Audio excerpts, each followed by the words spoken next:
Correia sempre se foi embora. Bom, sim, senhor. 1938.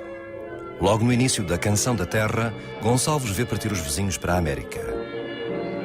O camponês fica dividido entre a vontade de emigrar e a necessidade de ficar perto da família, enfrentando a dura seca que martiriza a vida dos agricultores da ilha de Porto Santo.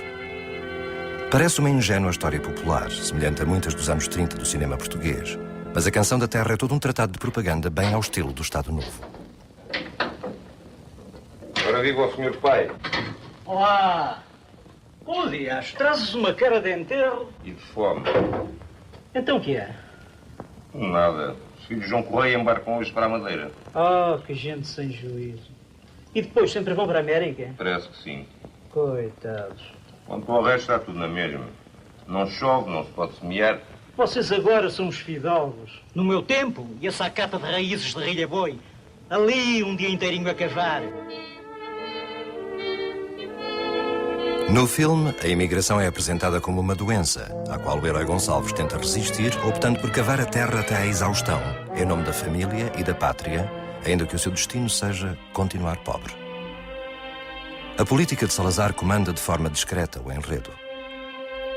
Em 1916, o jovem lente da Universidade de Coimbra, António de Oliveira Salazar, defende no livro Ágio de Ouro que Portugal depende demasiado das remessas dos imigrantes. Nos anos 30, já como presidente do Conselho, Salazar procura tornar o país autónomo em produção agrícola. Para isso precisa de impedir que os camponeses abandonem o país. Eram indispensáveis para lavrar e semear os cabeços e vales do país, mesmo os mais áridos, como o impunham as campanhas do trigo. As duras leis da imigração nos primórdios do Estado Novo só permitiam a saída legal a quem tivesse a terceira classe. Aumentaram-se também as penas contra os engajadores da imigração clandestina. Não discutimos Deus e a virtude. Não discutimos a pátria e a sua história. O regime parecia ir enfrentar de vez o chamado flagelo da imigração, que desde o século XIX já fizera sair do país 1,5 milhão de portugueses.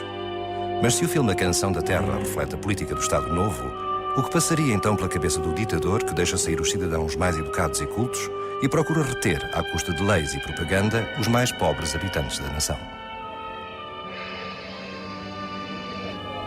O regime entregou ao herói Gonçalves uma tarefa histórica: convencer os camponeses a não emigrarem, mostrando-lhes que valia a pena continuarem a ser pobres e honrados em Portugal, prescindindo do sonho de uma vida melhor lá fora. Sonho que naqueles tempos tinha um nome: América. Para que é que eles vão para a América? Sei lá. Entrou-lhes na cabeça. A América.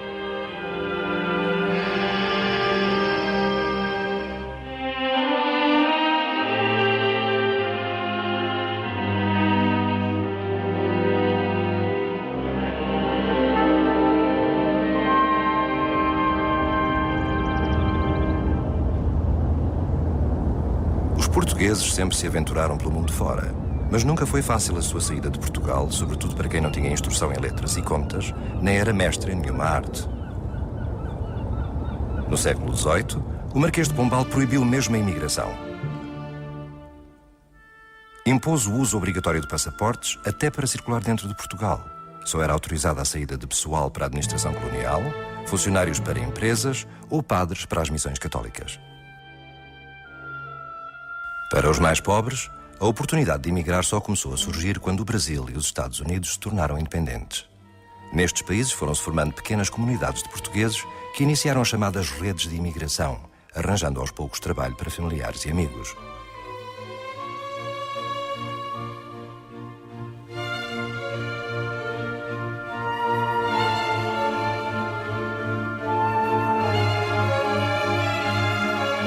A imigração abriu uma dura e difícil oportunidade de futuro a milhões de portugueses. Oportunidade que o grande império colonial português nunca lhes ofereceu.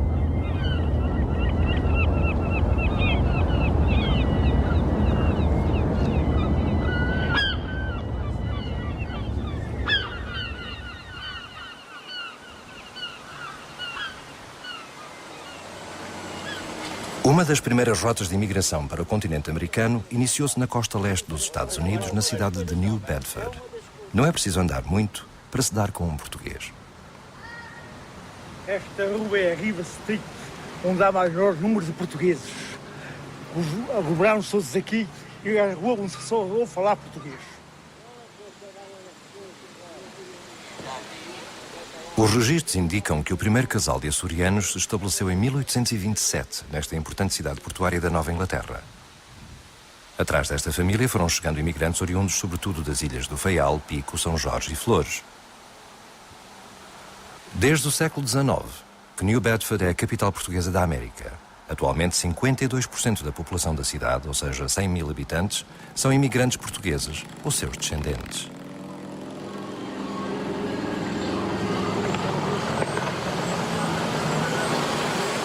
Mas as raízes da imigração portuguesa para New Bedford e para toda a América do Norte remontam ao século XVIII e têm origem numa outra trágica história da imigração, a diáspora dos judeus portugueses.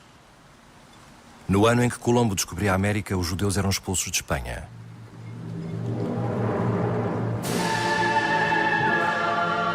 Em 1497, enquanto Vasco da Gama navegava rumo à Índia, os judeus deixavam Portugal. Quando foram expulsos na sequência da lei da Inquisição, os judeus que não aceitaram ser cristãos novos deram início ao primeiro grande êxodo migratório da história de Portugal. Muitos dirigiram-se para a Holanda e quando os holandeses ocuparam a região de Pernambuco, no Brasil, um significativo número de comerciantes judeus fixou-se na cidade do Recife, estabelecendo ali negócio. Foi por pouco tempo. Com a entrada dos portugueses no Recife, depois de restaurada a independência, os judeus daquela região põem-se novamente em fuga. Um grupo de 23 rumou para o norte. Passados alguns dias, encontrou na foz do rio Hudson uma povoação holandesa. Chamava-se Nova Amsterdão e os judeus portugueses não duvidaram do bom acolhimento. 10 anos depois do desembarque dos primeiros judeus, a Nova Holanda foi conquistada pelos ingleses, transformando-se em Nova Inglaterra, e Nova Amsterdão mudou o nome para Nova Iorque. Mas a comunidade de judeus portugueses ficou e tornou-se tão influente que era referida como nação portuguesa. Um outro grupo de 15 ou 16 judeus, também fugidos da Inquisição no Brasil, dirigiu-se mais para norte e instalou-se na pequena cidade portuária de Newport.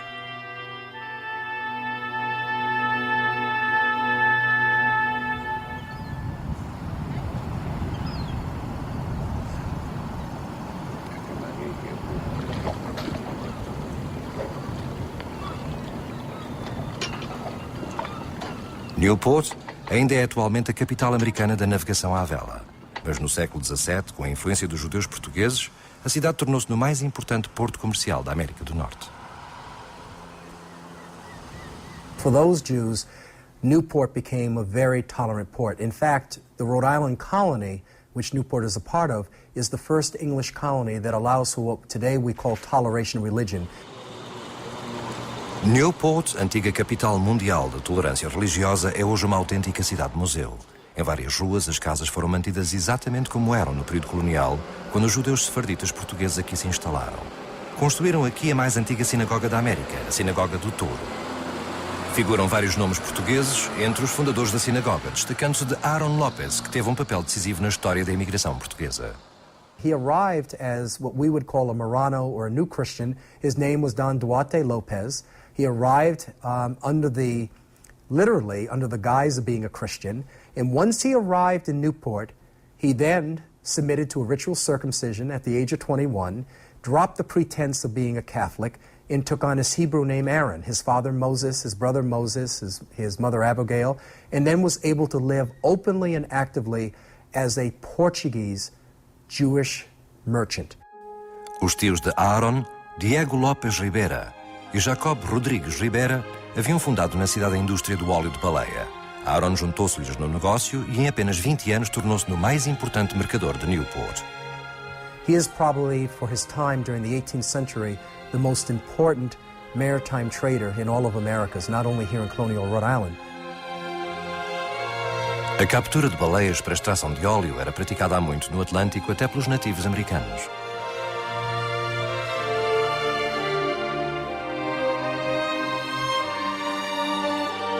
Em Newport, Aaron Lopez fundou a primeira fábrica de produção de velas a partir do óleo de baleia. Velas que foram a mais importante fonte de iluminação do mundo ocidental na viragem do século XVIII para o século XIX.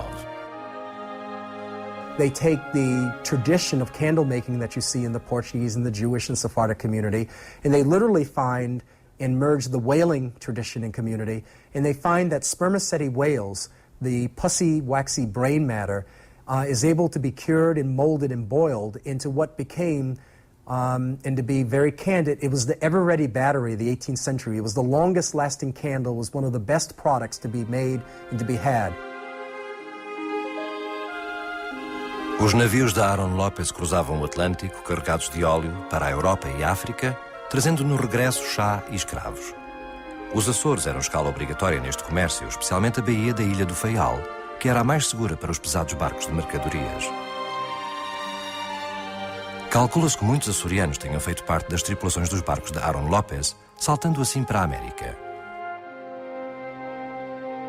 Mas a Guerra da Independência dos Estados Unidos foi desastrosa para a indústria de Newport.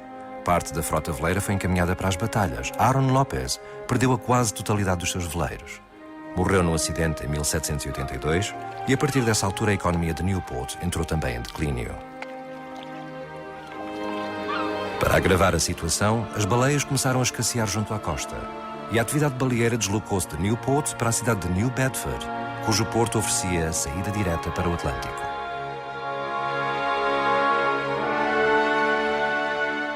No Museu de New Bedford existe uma miniatura do Lagoda, um dos baleeiros fábrica que revolucionaram a pesca da baleia. O Lagoda tem 2 caldeiras no convés. A gordura das baleias podia assim ser transformada em óleo em pleno oceano. Barcos como o Lagoda conseguiam perseguir os cetáceos em viagens que podiam durar vários anos e que enchiam os cofres dos capitães. Esta casa que acabaram de ver é uma casa de um capitão de baleia. Como sabem, a baleia foi das grandes indústrias do apogeu da época áurea de New Bedford. Foi aqui que os baleeiros se fixaram e construíram as melhores residências, como esta casa que aqui vêem, lindíssima, que está ali, onde tem um colchão lá em cima, que é das mulheres vigiarem os navios quando vinham da baleia. Os baleeiros de enorme calado precisavam de um porto artificial para atracar e descarregar as pesadas cargas de óleo. New Bedford tinha a baía ideal para acolher um porto de enormes dimensões. Chegou a abrigar 300 barcos. Em 1922, ainda nos tempos do cinema mudo, o realizador Elmer Clifton fez uma reconstituição histórica dos tempos épicos da pesca à baleia no século XIX. As imagens do filme Down to the Sea in Ships foram captadas de modo realístico. Foi utilizada uma tripulação profissional que repetiu uma última vez uma caçada à baleia num enorme veleiro fábrica.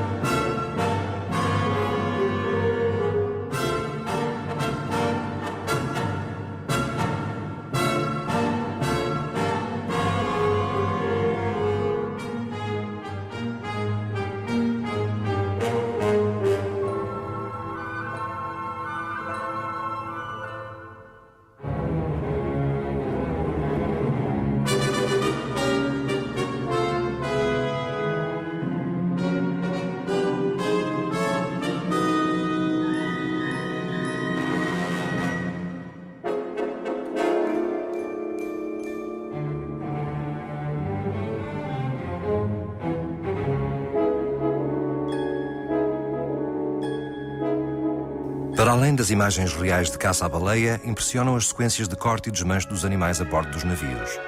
O cetáceo era pendurado num dos mastros do barco e desmanchado pela tripulação em precárias condições de equilíbrio, pendurados sem segurança sobre o oceano. O tesouro mais procurado pelos capitães dos baleeiros era o líquido existente na enorme cabeça do cachalote, quase 1 tonelada de óleo natural chamado espermacete. O espermacete não congela a baixas temperaturas nem apodrece, e na altura era muito utilizado para lubrificar a delicada maquinaria dos relógios. As velas de espermacete eram as mais procuradas, não deitavam cheiro ao serem queimadas, duravam mais e eram as mais luminosas. Por isso, diz ainda hoje em Rhode Island que no século XIX, New Bedford era a cidade que iluminava o mundo. Mas esta caça épica foi sobretudo imortalizada por Herman Melville no célebre livro Moby Dick, publicado em 1851. Tal como o capitão Ahab perseguiu até à loucura a enorme baleia branca Moby Dick, muitos dos baleeiros americanos chegavam a realizar campanhas que duravam 2 anos e davam a volta ao mundo. Os grandes baleeiros saíam de New Bedford com uma tripulação mínima e faziam a primeira campanha de pesca aos cachalotes nos Açores. Nas ilhas contratavam o resto da tripulação. Isso mesmo é referido neste excerto da obra de Melville. Um não pequeno número procedia dos Açores, onde frequentemente as barcas largavam âncora para completar com entroncados campesinos dessas ilhas as suas tripulações. A presença dos grandes baleeiros fábrica no Porto do Faial representava uma grande oportunidade de negócio para as ilhas. Em finais de 1808, John Dabney chegou à cidade da Horta com o cargo de primeiro cônsul para os Açores da então jovem República dos Estados Unidos da América. Comerciante experiente, Dabney criou armazéns que atraíam à Horta navios de comércio que ali se abasteciam de mantimentos frescos e procediam a reparações. Foi também a família Dabney que, importando canoas dos Estados Unidos, começou em 1857 com as experiências de caça à baleia ao largo da Ilha do Pico. Começam os baleeiros do Pico, os trabalhadores do Pico, os pescadores do Pico, começam a pensar numa hipótese de fugir. E começa aos poucos. E, portanto, é uma imigração ilegal, como a imigração para a França. Portanto, não é uma decisão nem do governo americano, nem do governo português. Não há escolha. E não apanha a população de São Miguel, porque a população de São Miguel estava longe, os barcos não paravam ainda em São Miguel. E é por isso que a imigração para a América começa primeiro, exatamente por ali. Flores, Faial, Pico e São Jorge. Mas não era fácil sair das ilhas. O Estado português não queria perder soldados para o seu exército, muito abalado pela guerra civil entre liberais e miguelistas. O serviço militar durava 6 anos e obrigava a grande maioria dos jovens ilhéus a viajar para o continente. Mesmo para adiar a ida à tropa, era preciso pagar uma fiança. Um sacrifício que as pobres famílias açorianas, vivendo sempre no limite da sobrevivência, não conseguiam suportar. Por isso, muitos emigravam nos barcos americanos. O governo português criou até uma polícia especial, a Polícia da Imigração, para vigiar os portos. Mas nos Açores era difícil observar todas as enseadas. Os jovens clandestinos fugiam de noite nos botes para os barcos ou dirigiam-se para as ilhas menos vigiadas, Corvo e Flores. Numa falésia da Ilha das Flores, a Ponta de Fanais, os grandes barcos podiam aproximar-se de terra e os clandestinos saltavam para dentro do convés. Os baleeiros mandavam um bote com uma luz para um lugar um pouco mais distante do baleeiro para distrair a lancha da fiscalização. Entretanto, o futuro imigrante chegava a bordo e, naturalmente, era admitido como tripulante. Vem desta prática o hábito de referir a imigração clandestina como o salto ou sair pelo alto.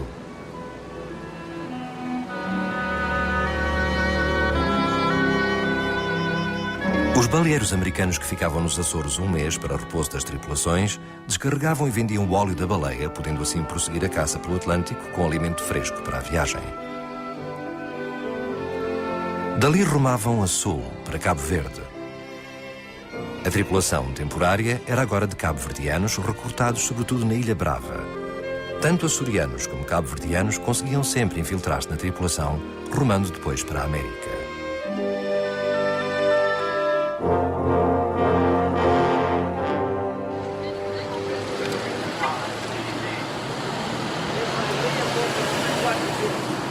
Aos poucos, na cidade de New Bedford, começaram a surgir ruas só de portugueses, açorianos e cabo-verdianos.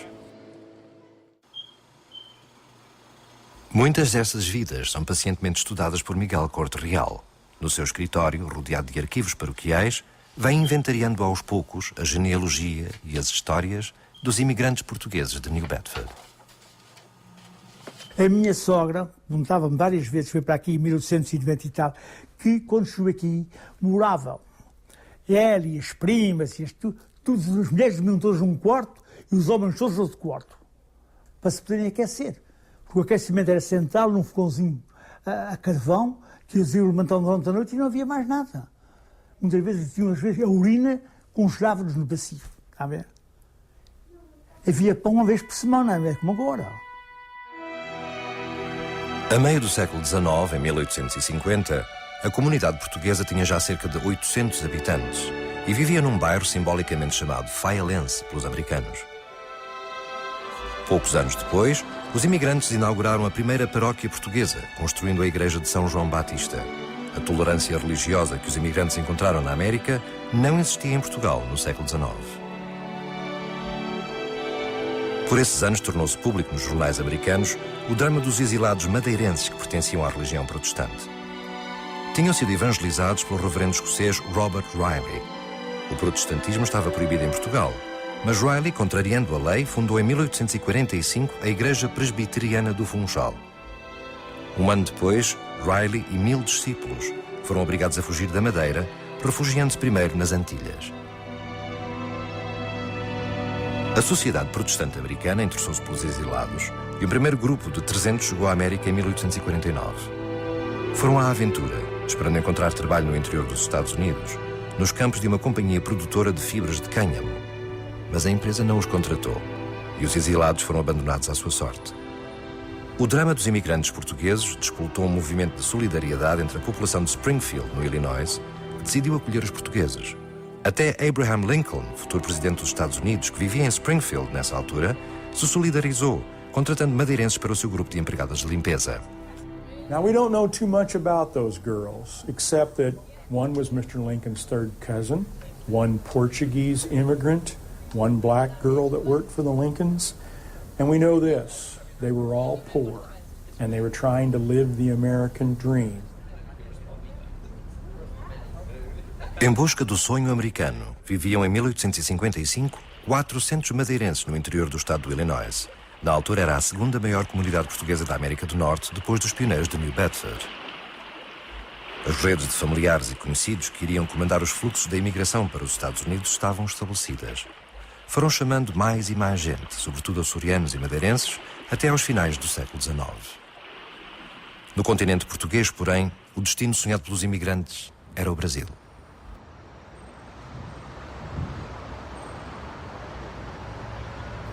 Em plena praça 15 de novembro, no centro histórico do Rio de Janeiro, em frente ao Paço Imperial, fica a tabacaria africana.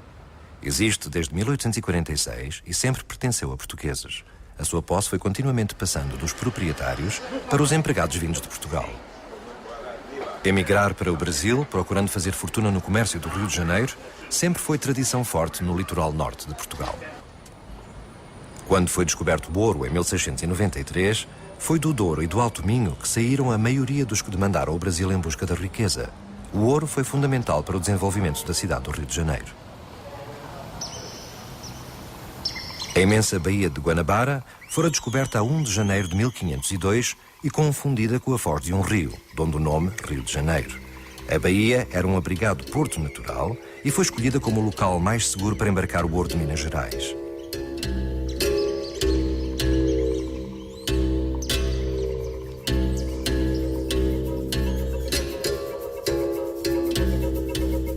Muitos negociantes do norte de Portugal estabeleceram lojas e armazéns no Rio de Janeiro, iniciando-se assim, no século XVIII, uma das mais longas tradições da imigração portuguesa, a chamada Rota dos Caixeiros. A Rota dos Caixeiros atravessou 2 séculos e durou até à atualidade.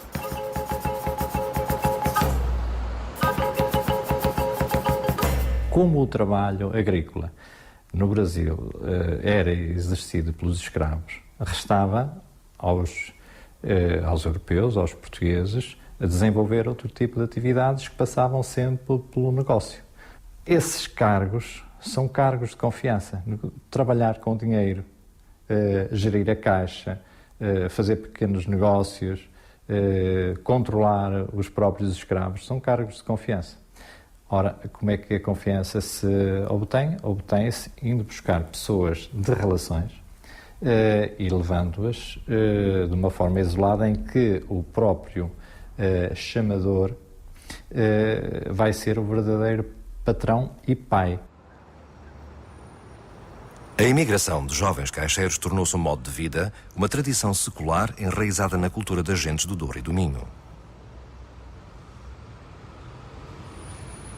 Em Viana do Castelo, no Arquivo Distrital do Governo Civil, os funcionários atarefam-se com trabalho de investigação todas as semanas. Recebem inúmeras requisições de cidadãos brasileiros que pretendem saber quem foram os seus antepassados imigrantes. Para os encontrar, é preciso pesquisar pacientemente os antigos livros de registro de passaportes, e a vaga de pedidos intensificou-se nos últimos 5 anos. Uns 120, provavelmente, cerca de 200 por mês. Muita gente. Ocupa-nos muito tempo mesmo, as investigações, porque geralmente eles não apresentam dados muito concretos. Agora, há 2 dias, há um senhor que apresenta documentos comprovativos de um familiar que terá nascido numa freguesia Pássaros, de Nossa Senhora da Conceição. E esse tem sido muito difícil não sei se será do Minho, porque ele diz que é uma freguesia junto ao Rio Minho. Tendo em conta os vários milhares de registros de passaportes que só no arquivo de Viana do Castelo se acumulam desde 1835, devem ser poucas as famílias do Nordeste português que não têm um parente ou descendente vivendo algures no Brasil. Toda a literatura, quer do seu ponto de vista de ficção, quer científica, descrevia o imigrante do século XIX como um imigrante pobre. E há a imagem do que se dizia do país, da sua própria pobreza, e que sempre esteve esta imagem de Portugal. Acontece que a imigração no século XIX para o Brasil é uma migração de uma classe média e uma classe média alta. Esta classe média e média alta é originária do mundo agrícola, que estava sujeita a constrangimentos sucessórios, dado que o Minho, nos finais do século XVIII, princípio do século XIX, tem uma expansão demográfica espantosa devido à introdução do milho e da batata. Portanto, há uma diminuição da mortalidade infantil, e então há uma sobrevivência ao nascimento muito maior, e faz com que, chegamos ao 1820, 30, temos uma média de 5, 6 filhos por casal, em média, não é? Isto vai determinar que as casas de proprietários, não é, de agricultores, com 5, 6 ou 7 hectares, que já vinham, digamos, iguais em várias gerações, importava não dividir esta propriedade. As famílias minhotas adotaram um esquema que não dividia a propriedade e garantia o sustento para todos os filhos. Como o mais velho era o herdeiro único das terras, os mais novos ou iam para padres ou emigravam. Estes tinham que ser educados. Fazia parte da herança o pagamento dos estudos para exercer a profissão de caixeiro no Brasil. Por isso, o Minho foi dos distritos do país que mais cedo fomentou a educação. Até 1860, 2/3 das escolas da região eram privadas. As crianças minhotas eram das que mais cedo conheciam tanto o trabalho como os estudos. Os caixeiros embarcavam até aos 17 anos antes de irem para a tropa. Competia-lhes enriquecer no Brasil para enviarem dinheiro para a família. Os nossos jovens, tendo adquirido habilitações suficientes para depois lá, no Brasil, progredirem, fazerem com que o motor, com que uma dinâmica de progressão tivesse efeitos de facto, ora, isso é a grande riqueza que ficou no Brasil. São o que eu chamo as nossas pérolas. Num dos lugares nobres do museu está Joaquim Ferreira dos Santos. A fatiota de conde não disfarça o ar rude de camponês e o rosto, apesar da idade, revela uma certa matreirice jovial. O que fez este humilde camponês, nascido em finais do século XVIII, para ocupar o lugar destacado entre as mais belas estátuas da Galeria dos Escultores Soares dos Reis. Joaquim Ferreira dos Santos nasceu nesta humilde casa agrícola de Campanhã, arredores do Porto, e foi um dos jovens caixeiros que foi para o Brasil com um destino planeado pelos pais. Era o 5º filho. Aprendeu a ler, escrever e a fazer contas. Em 1800, na viragem do século, embarcou no Cais da Ribeira para o Rio de Janeiro, como muitos outros caixeiros, com apenas 17 anos. No Brasil prosperou através do negócio da consignação. Recebia os barcos portugueses carregados de mercadorias, vendia toda a carga, ficando com 4% dos lucros. Com as receitas obtidas, enviava de novo o barco para Portugal carregado com aguardente, açúcar, café, etc. Em 1808, a corte portuguesa desloca-se para o Brasil. A cidade do Rio de Janeiro sofreu uma enorme explosão comercial, o que incentivou ainda mais a imigração de jovens caixeiros. A poderosa rede de comércio resistiu mesmo à independência do Brasil em 1822, apesar do sentimento anti-português que então se generalizou. Os comerciantes eram para os brasileiros os verdadeiros exploradores coloniais. Foram várias as revoltas que no período pós-independência do Brasil tiveram como alvo do ódio os poderosos comerciantes portugueses, acusados de subir desumanamente os preços dos bens alimentares. A mais grave dessas revoltas aconteceu no Recife em 1848 e ficou conhecida como a Revolta da Praieira. Um jornal descreve a origem do conflito contra os comerciantes portugueses. Não menos de 6.000 casas de comércio a retalho se acham em Pernambuco e todas elas de estrangeiros. No total teremos 12.000 caixeiros, todos portugueses. Os caixeiros mandados vir de Portugal eram mão de obra contra a qual era impossível concorrer. Muitos dormiam no próprio chão da loja, amealhando para um dia a poderem comprar. Joaquim Ferreira dos Santos tornou-se um abastado comerciante apenas 10 anos depois de ter chegado ao Brasil como simples caixeiro. Compra um barco e dedica-se ao tráfico de escravos. Vendeu mais de 10.000, construindo uma fortuna incomensurável. Em 1829, o Brasil assinou um tratado com a Inglaterra para acabar com o tráfico de escravos, que ficou então proibido a súbditos brasileiros. Nesse ano, a vida começou a correr-lhe mal. Nomeadamente por terem encontrado na sua casa de comércio uma remessa de escravos que já não devia ter.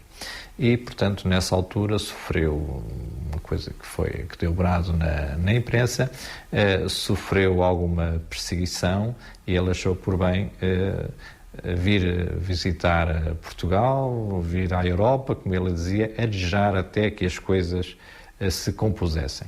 Acabou por ficar. Acabou por ficar. O cabralismo, a rede de poder cabralista atraiu, ele financiou o cabralismo, participou dos negócios, recebeu logo os vários títulos, barão, visconde, conde, e acabou por limpar a sua imagem, apresentando-se como um exemplo de benemérito em Portugal. Instalado na cidade do Porto, este brasileiro de torna-viagem, agora Conde de Ferreira, ainda voltou a dar uso ao seu navio negreiro, carregando desta vez colonos imigrantes numa nova fase da imigração para o Brasil.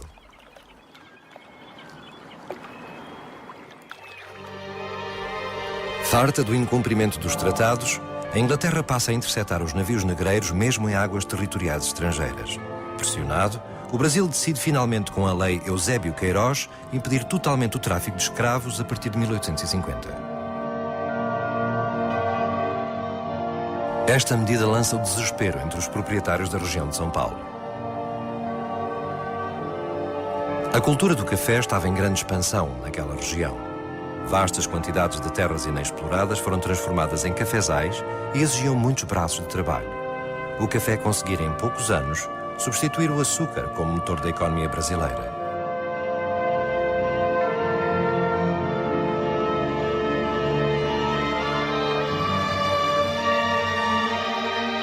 Em desespero de causa, os fazendeiros tiveram de vir contratar colonos à Europa. O Cais da Ribeira foi o principal porto de embarque desses imigrantes portugueses. Se até meados da centúria nós temos a imigração de quadros, de jovens, a partir de 1850, 52, 53, partem, na verdade, adultos, geralmente no masculino. Com eles, algumas famílias. O Porto, que vemos aqui em imagens coloridas e inéditas dos primórdios do cinema, foi dos locais mais procurados pelas agências brasileiras de colonização. A partir da cidade, uma vasta rede de engajadores ramificou-se pelo norte do país.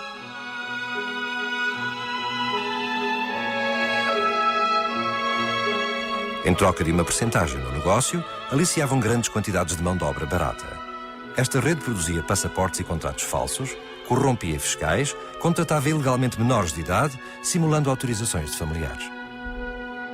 Eles tinham o cuidado de procurar as aldeias mais remotas, onde havia maiores dificuldades e onde as populações não estavam devidamente informadas do que era a situação no Brasil. Portugal continuava a ser, a meio do século XIX, um país atrasado, pobre, dominado pela oligarquia dos ricos proprietários agrícolas. O Alto Minho e o distrito do Porto eram exceções. As propriedades eram pequenas, mas a maior parte das famílias vivia com algum desafogo devido ao alto rendimento das culturas do milho e da vinha. Em 1852, porém, as vinhas do norte do país foram atacadas pela praga do bovídeo. A produção de vinho, a base de sustento da região, baixou 50%, atirando para a miséria milhares de famílias. Mal refeita de uma praga, a região foi logo atacada por outra. A filoxera apareceu em 1862 e as consequências ainda foram piores. Muitas propriedades foram abandonadas e hipotecadas. Quem pôde, emigrou. Nas isoladas aldeias vinícolas do norte do país, a crise facilitou o trabalho dos engajadores. Num caso que estudei, de um engajador e de um agente que na freguesia de Gondoriz, em Arcos de Valdevez, no fim da missa, tenta aliciar os seus patrícios e tenta mobilizá-los para caminha, para embarque no Estrela do Norte e noutras embarcações, noutros veleiros. Henrique Rodrigues, no seu estudo, calculou em 40% a percentagem de imigrantes que saiu clandestinamente do país para o Brasil na década de 1850. O portinho de Gontinhães, em Vila Praia de Âncora, era um dos locais escolhidos para o embarque clandestino. Era acessível e pouco vigiado.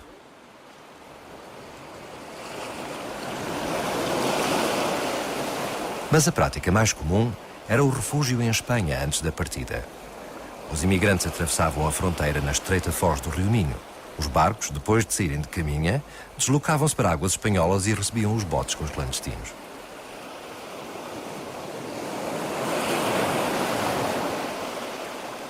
Os jovens eram os que mais utilizavam as redes clandestinas, porque a partir dos 18 anos tinham o problema do serviço militar obrigatório. O serviço militar eram 6 anos.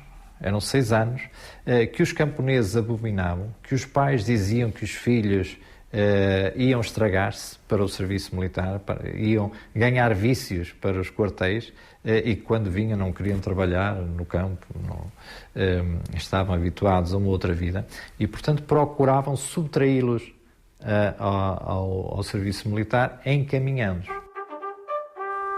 E era para o Brasil que os encaminhavam.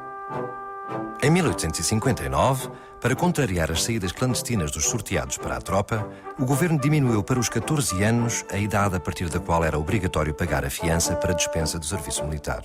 Resultado, as famílias do Norte passaram a enviar os filhos para o Brasil antes dos 13 anos.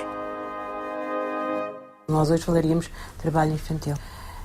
Há até uma frase terrível do Basílio Teles a esse respeito, em que ele diz que, de facto, os pais viam nos filhos um seguro de velhice. A rede da imigração clandestina foi também utilizada por um personagem famoso, José do Telhado. O mais conhecido bandoleiro português do século XIX tinha a cabeça a prémio depois de vários assaltos espetaculares. Foi descoberto durante uma rusga à barca Oliveira, quando se preparava para sair ilegalmente do país viajando para o Brasil. Detido, foi levado para a cadeia da Relação do Porto, onde conheceu Camilo Castelo Branco.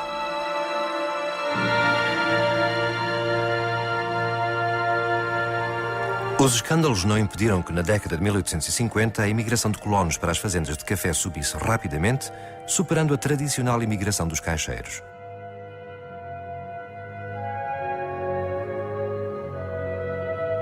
Nos jornais da época é visível o sucesso dos negócios da imigração. Os anúncios de partidas de barcas para o Brasil enchem páginas de jornais.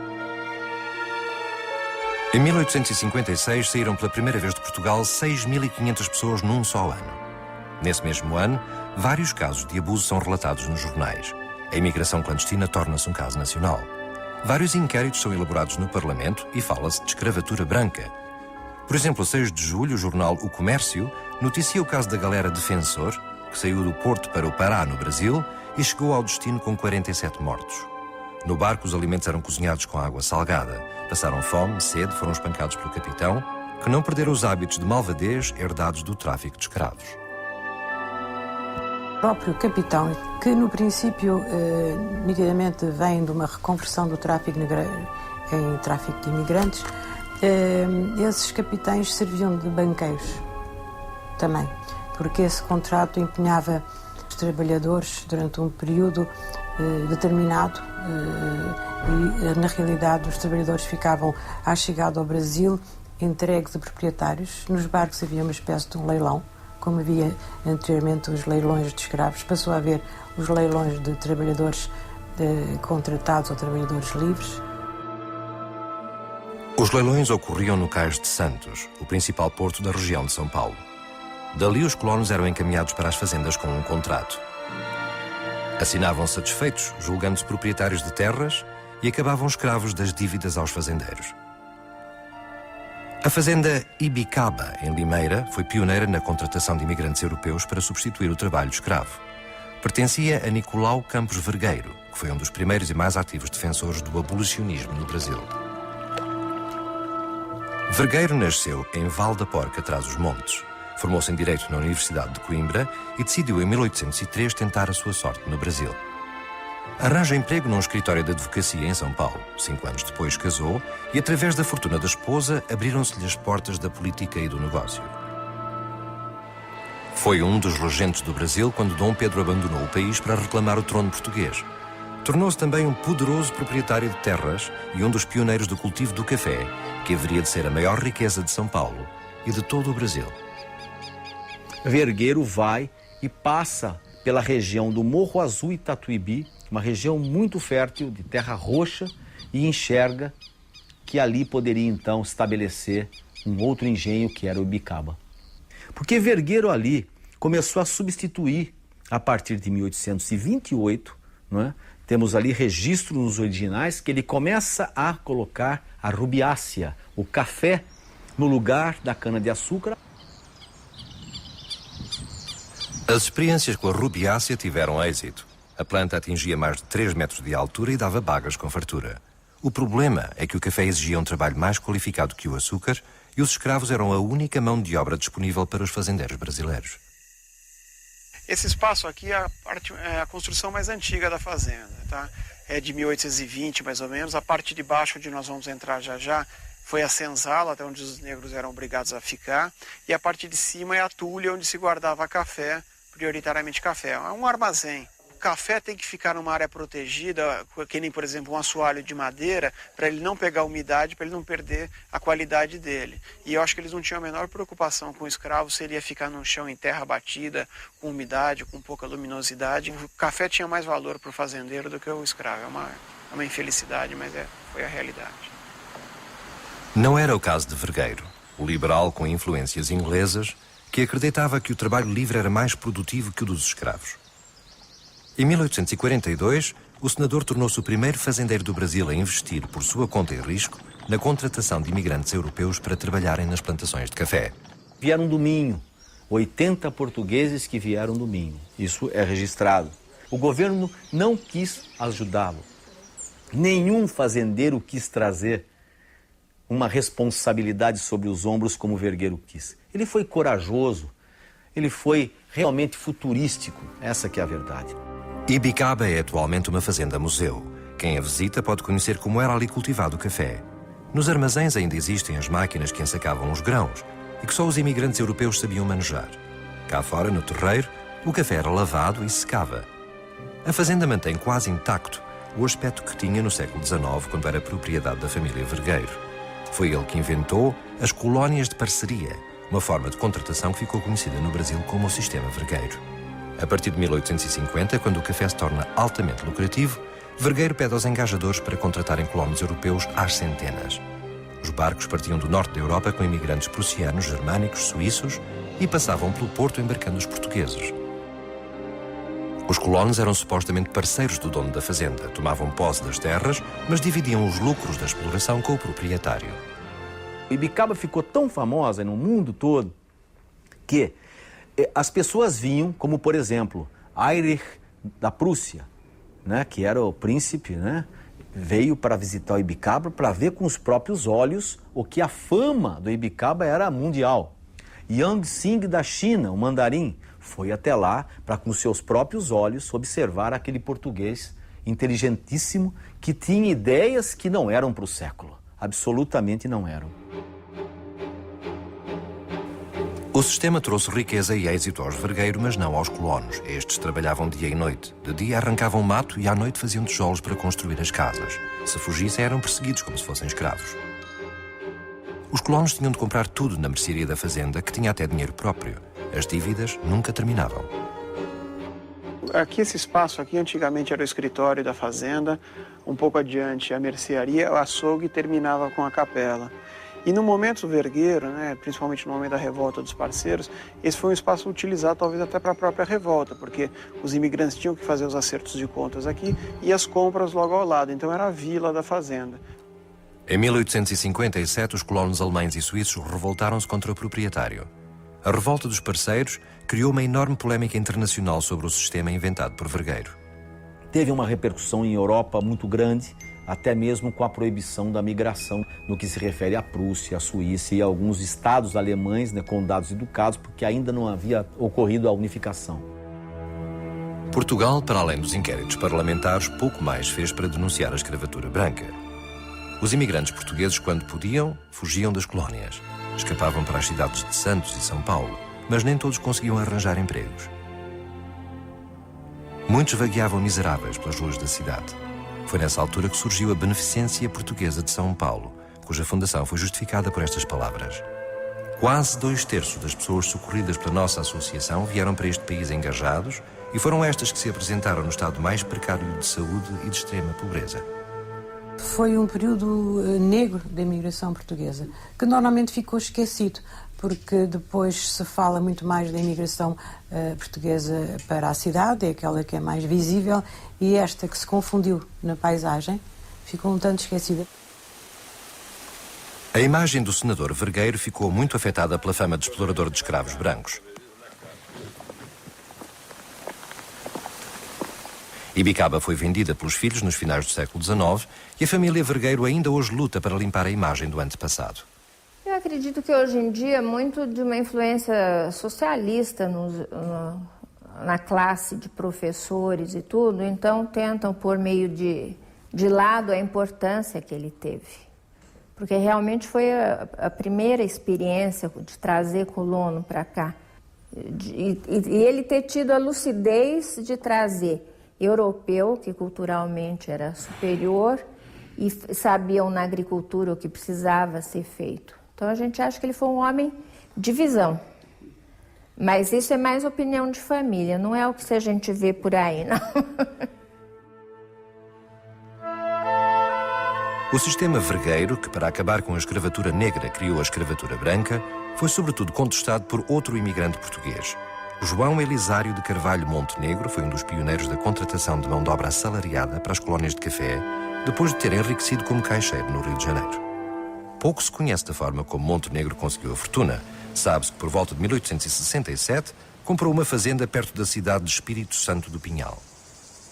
Ele deve ter amealhado algum dinheiro, ou bom dinheiro, e aí deslocou-se para São Paulo porque era na ocasião em que se estava desenvolvendo nesta zona, a partir daqui para o noroeste, no caso para Ribeirão Preto, que é poderoso e foi poderoso no café, ele então veio para esta região já para desenvolver essa atividade como agricultor do café, como fazendeiro do café. Montenegro era natural da Vila da Lousã. Antes de comprar as terras em São Paulo, deslocou-se a Portugal e desdobrou-se em atividades beneméritas. Lançou a primeira pedra do Hospital São João.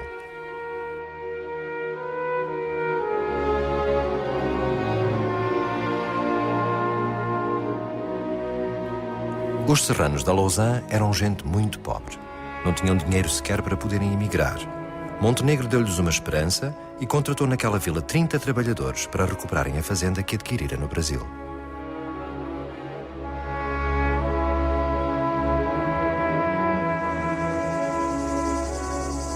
Foi o iniciador da imigração para o Brasil, considera-se assim, não é? Ora, a imigração é um conjunto, uma leva de indivíduos que saem de um certo local, né? Podia haver uma imigração esporádica, mas, grosso modo, como leva, foi naquela ocasião.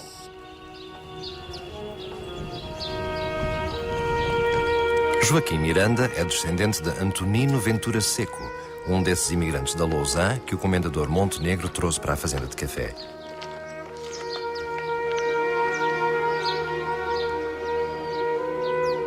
O local onde estava situada a fazenda passou a ser conhecido como Nova Lousã. Para nós tem, é claro, uma relação sentimental com a gente, não é? Porque, naturalmente, o imigrante, quando vai para fora e vê o seu nome escrito à beira de uma estrada, tudo isso logo chama a atenção, não é? É uma coisa muito simples, mas é muito importante. Na época, a fazenda Nova Lousã era uma entre muitas que tentavam aproveitar o êxito da cultura do café. Não era das maiores, nem das mais ricas. Aliás, faliu ao fim de algumas dezenas de anos. Mas as ideias do comendador Montenegro revelam-se agora históricas para alguns investigadores. Ele é um árduo defensor do trabalho assalariado. Ele é contra totalmente o regime de parceria, porque ele dizia que, na verdade, esses colonos vinham iludidos e jamais conseguiriam melhorar a sua condição de vida, né? Então a proposta que ele apresenta é uma proposta de trazer os trabalhadores com salários definidos e que ao fim de um determinado período teriam reunido um pecúlio e muitos deles depois, ele até estabeleceu um prêmio Se o colono ficasse, se não me engano, 6 anos ou 7 anos na colônia, até ganharia de volta uma passagem para Lisboa, né, de Santos para Lisboa. As ideias de Montenegro foram adotadas pelo Estado de São Paulo, que decidiu incentivar a imigração europeia ainda antes do fim da escravatura. Foi com a imigração subsidiada e contratos de trabalho pago com ordenados que o Brasil conseguiu atrair na viragem do século XIX para o século XX milhões de imigrantes italianos, espanhóis, alemães, etc. Os portugueses também vieram em grande número, mas para além da contagem de entradas e saídas, é uma imigração difícil de estudar no Brasil.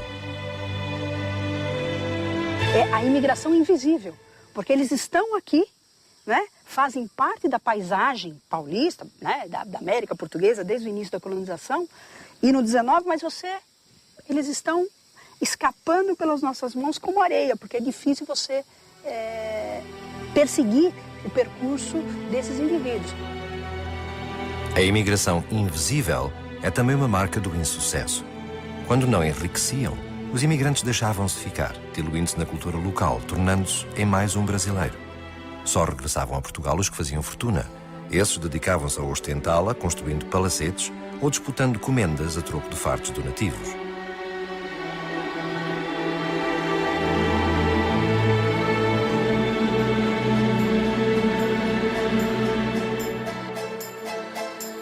Este parte e aquele parte e todos se vão. Galiza, ficas sem homens que possam cortar teu pão. Tens em troca